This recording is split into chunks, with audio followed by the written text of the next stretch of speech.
کرام وقار، ہندوستان کے حالات کافی ابتر ہیں۔ کورونا کے مرض کو لے کر ہر جگہ بہت ساری بے قراری کا ماحول ہے، مگر اس کے بڑھ کر ایک زہریلا سانپ ڈاسنا کی مندر سے اب بھی اپنا زہر اگل رہا ہے۔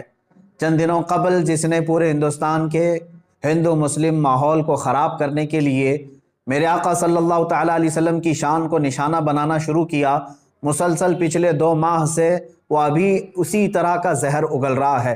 آپ حضرات کو معلوم ہے پچھلے 2 ہفتے قبل میں نے اس کو مباہلے کا چیلنج دیا تھا اور وہ ایکسیپٹ کر کے بعد میں پرمیشن کا بہانہ بنا کر میدان سے بھاگ نکلا۔ ابھی بھی وہ ہر طرح سے راہ فرار اختیار کر رہا ہے، مگر اے مسلمانوں، یہ بھی برداشت اور حد سے زیادہ ہو گئی کہ مجھے پچھلی مرتبہ بلا کر پولیس ڈپارٹمنٹ سے پرشاسن سے دباؤ ڈالا گیا۔ اچانک میرے گھر پر پولیس اور آفس کو دھکا دے کر کے اندر پولیس اور بغیر کسی نوٹس کے پولیس والوں نے میری آفس پر اس طرح سے آ کر کے تماشا کیا۔ پھر مجھے دباؤ یہ ڈالا کہ آپ اس کے خلاف نہ بولیں۔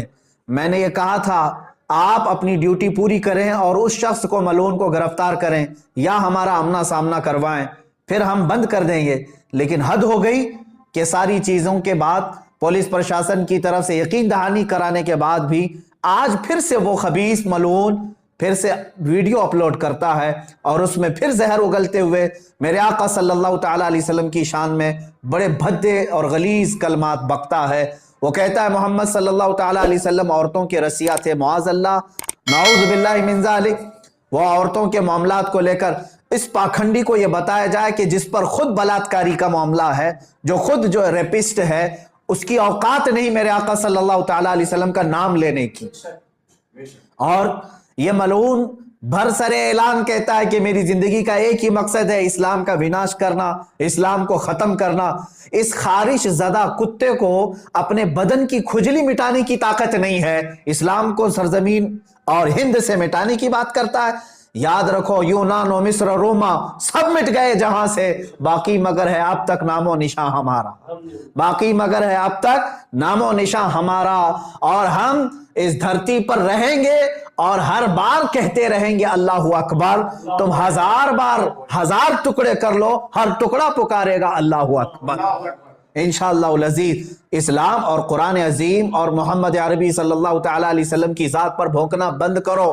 اور پھر میں گورنمنٹ سے کہتا ہوں ہم جیسوں پر دباؤ ڈالنے کی بجائے اس پاکھنڈی کو کیوں نہیں گرفتار کیا جاتا؟ پورا ہندوستان بے چین ہے، ہر جگہ کا مسلمان بے چین ہے، ان کی کیا مجبوری ہے؟ یہ ہماری تحقیق پہ پیچھے لگ گئے، ہمارے آس پاس والوں کو گرفتار کرنا شروع کر دیا، ہمیں نوٹس دینا شروع کر دیا۔ یہ کون سا دگلا انصاف چل رہا ہے یہاں پر؟ جو پروٹیسٹ کرنے جا رہے ہیں ان بچوں کو FIR کر کے اندر کیا جا رہا ہے اور اس خبیث ملعون کو بھونکنے کی کھلی آزادی دی جا رہی ہے۔ اس دگلے پن کے ہم خلاف آواز اٹھا رہے ہیں۔ اور اے مسلمانوں، یہ میرا میسج ہے، کافی دنوں سے انتظار میں ہے۔ میں علماء ذوی الاحترام سے کہنا چاہوں گا جتنے لوگوں نے مجھے میسج کیا سب اپنے آپ تیار رہیں، انشاءاللہ العزیز یہ فقیر قادری دلی پہنچنے کی پوری کوشش کرے گا۔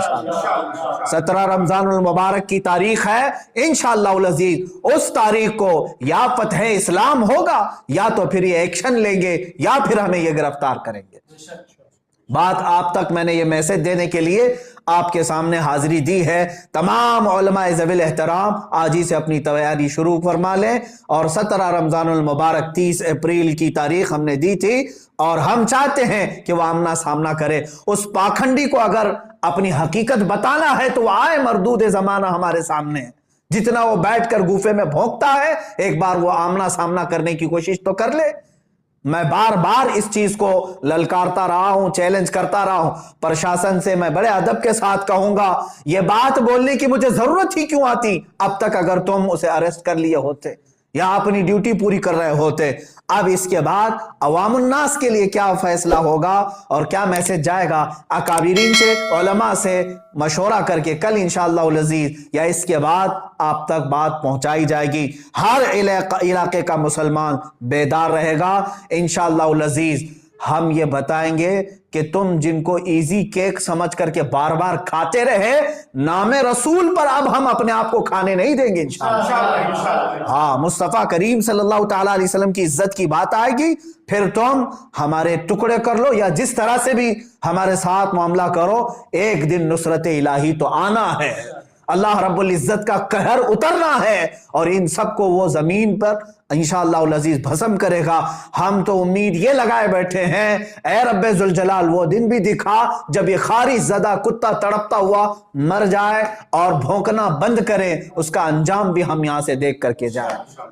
میرے عزیزو، یہاں پر آخری میں ایک میسج یہ دیتا جاؤں گا، جن لوگوں کو یہ بے چینی ہے، بعض میڈیا رپورٹرز اور دوسرے لوگوں نے مجھے رابطہ کر کے یہ کہا کہ اس سے ہندو مسلم یا کمیونل ہارمونی نہ پیدا ہو جائے، میں اس کو سپشٹ کرتا ہوں، بار بار میں کہتا آ رہا ہوں، ہندوستان کے دیگر ہندوؤں سے یا دوسرے پنڈتوں، سنتوں اور مہنتوں سے میرا کوئی جھگڑا نہیں، میں ان سے کوئی باز پرس نہیں کر رہا ہوں، میرا جھگڑا اسی سے ہے جو میرے نبی کی شان میں بھونک رہا ہے اور جو اس کے چیلے چپاٹے ہیں۔ باقی سارے ہندو، باقی سارے دیش واسی، دوسرے سنت مہنت اور پنڈت جتنے ہیں، وہ سب امن کے ساتھ رہتے۔ میں جانتا ہوں ان بہت سارے پنڈتوں کو جو میرے نبی کونین صلی اللہ تعالیٰ علیہ وسلم کا ریسپیکٹ کرتے ہیں، اسلام کی عظمت کے وہ قائل ہیں، ہم ان کے ساتھ بحث و مباحثہ بھی نہیں کر رہے ہیں، بلکہ ہم جن کے خلاف آواز اٹھا رہے ہیں وہ ظلم کے خلاف آواز اٹھا رہے ہیں۔ یہاں سیکولر ہندو بھی